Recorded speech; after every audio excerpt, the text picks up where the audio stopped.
கிறிஸ்துவுக்குள் மிகவும் பிரியமான சகோதர சகோதரிகளே, இயேசு கிறிஸ்துவின் நாமத்தினாலே உங்கள் யாவருக்கும் எனது அன்பின் நல்வாழ்த்துதலையும் வணக்கத்தையும் தெரிவித்துக் கொள்கிறேன்.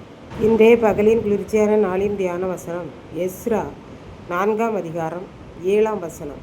பெர்சியா ராஜாவான அர்தசஷ்டாவுக்கு ஒரு மனு எழுதினார்கள். அந்த மனு சீரிய எழுத்திலும் சீரிய பாஷையிலும் எழுதியிருந்தது.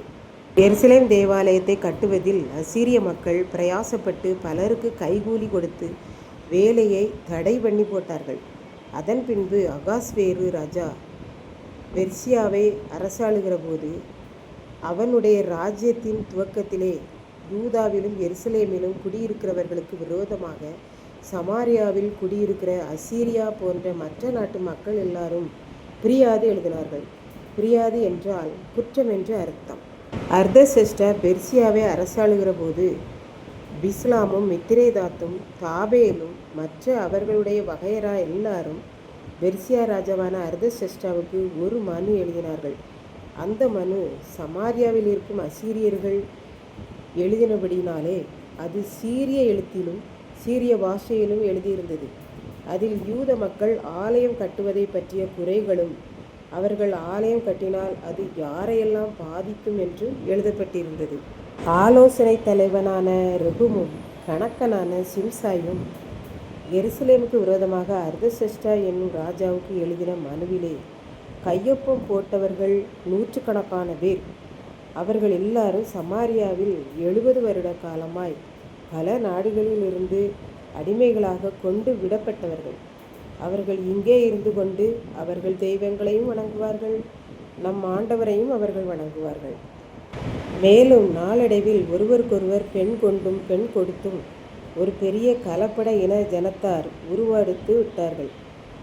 ஆகவே அவர்களுக்கு இந்த யூதர்கள் எல்லாரும் சொந்த நாடான யூதாவுக்கும் எருசலேமுக்கும் வருகிறதும் இங்கே வந்து கர்த்தருடைய ஆலயத்தை அதே இடத்தில் கட்டுவதும் பிடிக்கவில்லை என்று பார்க்கின்றோம். அதனாலே அவர்களை குறை கூறியும் ஆலயத்தை கட்டு விடாமல் தடை பண்ணவும் பெர்சியா ராஜாவாகிய அர்தசஷ்டாவுக்கு ஒரு மனு எழுதினார்கள். பழைய ஏற்பாட்டு காலத்திலே மனு எழுதி ஒரு மனுஷனுடைய கையிலே தான் கொடுத்து விடுவார்கள். இப்படித்தான் ஒரு அம்மா தன் மகனை நன்றாக படிக்க வைத்து வெளிநாட்டுக்கு வேலை செய்ய அனுப்பினார்கள். பின்பு திருமண வயதானதும் மகனுக்கு திருமணம் வைத்தார்கள். இப்போது மருமகள் இந்தியாவிலும் மகன் வெளிநாட்டிலும் இருந்தார்கள். மகன் இதை பார்த்த மாமியாருக்கு மனம் தாங்கவில்லை.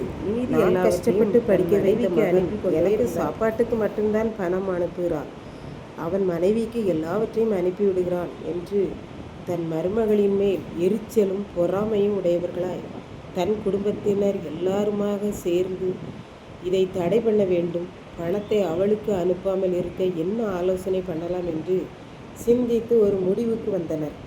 அது ஒரு குற்றப்படுத்தும் கடிதம். அதில் மருமகள், நீ அனுப்புகிற பணத்தை நல்ல வழியில் செலவு பண்ணவில்லை, வேண்டாத செலவு செய்கிறாள், ஆடம்பரமாக வாழ்கிறாள், இன்னும் அவளது நடத்தையை பற்றியும் பிரியாது பண்ணி ஒரு மனு எழுதி அதை ஃபோட்டோ எடுத்து கைபேசி மூலமாக தன் மகனுக்கு அனுப்பி வைத்தார்கள். அந்த மனுவில் குடும்பத்தினர் எல்லோரும் கையெழுத்தும் போட்டிருந்தார்கள். இதை கேட்டுக்கொண்டிருக்கும் எனக்கன்பானவர்களே, இன்றைக்கு இந்த உலகம் எப்படிப்பட்டதாக இருக்கிறது என்று நாம் சிந்தித்து பார்ப்போம். அன்றைக்கே இப்படித்தான் பிரியாது பண்ணியிருக்கிறார்கள். செய்யாத குற்றத்தையும் செய்ததாக இந்த உலகம் சித்தரித்து விடும். இத்தனைக்கும் ஒருவரை பற்றி மற்றவரிடமும் மனு எழுதும் முறை மாறி கைபேசி தொலைபேசி மூலமாக மனு சொல்லப்படுகிறது என்று பார்க்கின்றோம். ஆகவே நாம் எஸ்ராவைப் போல, யெசுவாவைப் போல, செருபாபேலைப் போல எப்பொழுதும் மற்றவர்கள் கூறும் விஷயத்தில் விழிப்பானவர்களாகவும் அனுதினமும் வேத வாக்கியங்களை ஆராய்ந்து பார்த்து கொண்டும் இடைவிடாமல் ஜெபம் பண்ணி கொண்டும் இருந்தால் இந்த மாதிரியான பிரியாது பற்றியும் மனு பற்றியும் நாம் கவலைப்பட வேண்டியது அவசியமில்லை. கர்த்தர் பார்த்து கொள்வார் என்பதாய் அவர் பாதத்தில் நாம் வைத்து விடுவோம். கர்த்தர் தாமே இந்த வார்த்தைகளை ஆசீர்வதிப்பாராக. ஆமென். ஜெபம்.